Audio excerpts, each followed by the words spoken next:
আরো জানাতে যোগ দিচ্ছেন সহকর্মী মাসুদুর রহমান। মাসুদ, জুলাই আগস্ট হত্যাকাণ্ডের বিচার কাজ সম্পর্কে আপনার কাছে কি তথ্য আছে জানাবেন। ইমা ৯টা ৪৭ আন্তর্জাতিক অপরাধ ট্রাইব্যুনালে প্রথম আসামি হিসেবে গোলাম দস্তগীর গাজী পা রাখেন। আসলে আজকে মোট ১৩ জন আসামি এসছেন। আব্দুর রাজ্জাক অন্য একটি মামলা রিমান্ডে থাকায় তাকে আজকে হাজির করা সম্ভব হয়নি বলে পুলিশ একটি প্রতিবেদন দাখিল করেছে। আমরা এখন পর্যন্ত যেটি জানতে পেরেছি সেটি হলো যে তাদেরকে সকাল ১০টার কিছু পরে জুলাই আগস্ট গণহত্যায় আনুষ্ঠানিকভাবে গ্রেপ্তার দেখানো হলো। এর মধ্য দিয়ে বলা যায় যে বৈষম্য বিরোধী ছাত্ররা যে আন্দোলন করেছিল এবং তার উপর তাদেরকে যে ৯০০ মানুষকে গুলি করে গণহত্যা করা হয় সেটির আনুষ্ঠানিকতা কিন্তু শুরু হয়ে গেল আজকে এই ট্রাইব্যুনালে আনুষ্ঠানিকভাবে গ্রেপ্তার দেখানোর মধ্য দিয়ে। এখন এই ১৩ জনকে ট্রাইব্যুনাল যেহেতু বসছেন, এরই মধ্যে তাদের বিচার কাজ শুরু করেছেন। এনাদেরকে আনুষ্ঠানিকভাবে তাদেরকে কারাগারে পাঠানোর একটা নির্দেশ ট্রাইব্যুনাল দেবেন। আর একটি বিষয়, প্রসিকিউশন টিমের সাথে আমরা কথা বলেছি এবং তদন্ত সংস্থার একজন সদস্যের সাথে আমরা কথা বলেছি। ওনারা আমাদেরকে যেটি বলেছেন যে জুলাই আগস্ট গণহত্যা ঘিরে তারা অসংখ্য প্রমাণ পেয়েছেন।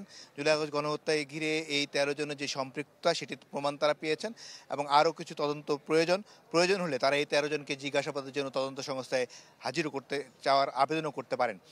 আর আরেকটি মামলা রয়েছে শেখ হাসিনার মামলা। শেখ হাসিনার যে গ্রেপ্তারি পরোয়ানা দিয়েছিল সেটির কি অগ্রগতি রয়েছে, কতটুকু অগ্রগতি হয়েছে, অথবা রেড অ্যালার্টের বিষয়ে যে তারা যে একটি আবেদন করেছিলেন যারা একটা ইন্টারপোলে সেটি দিয়েছেন কিনা সেটির বিষয়ে একটি অগ্রগতি কিন্তু আনুষ্ঠানিকভাবে জানানো হবে ট্রাইব্যুনাল থেকে। তো এই সবগুলো জানানোর পর ট্রাইব্যুনাল সিদ্ধান্ত নেবেন আসলে এই তদন্ত প্রতিবেদনটির সময় বেঁধে দেওয়া হবে নাকি কবে নাগাদ এটি দাখিল করতে বলা হবে সেটি বলা হবে।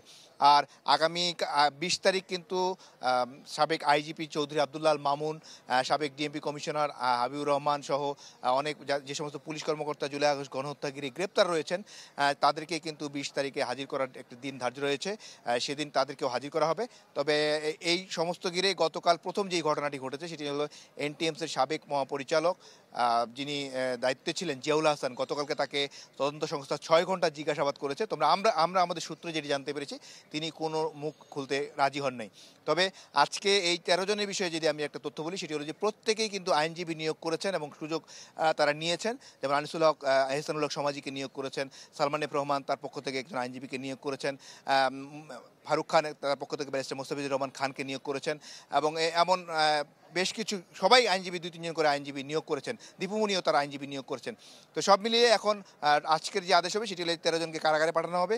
অগ্রগতি কতটুকু হয়েছে সেটি ট্রাইব্যুনালকে জানানোর পর ট্রাইব্যুনাল আনুষ্ঠানিকভাবে এটি একটি সময় বেঁধে দেবেন এবং এরপর আগামী কবে নাগাদ এদেরকে আবার হাজির করতে বলা হয় সেটির একটি সিদ্ধান্ত আসবে। আরএফএল এসডব্লিউআর পাইপি মাপে যা বলে তাই দেয়।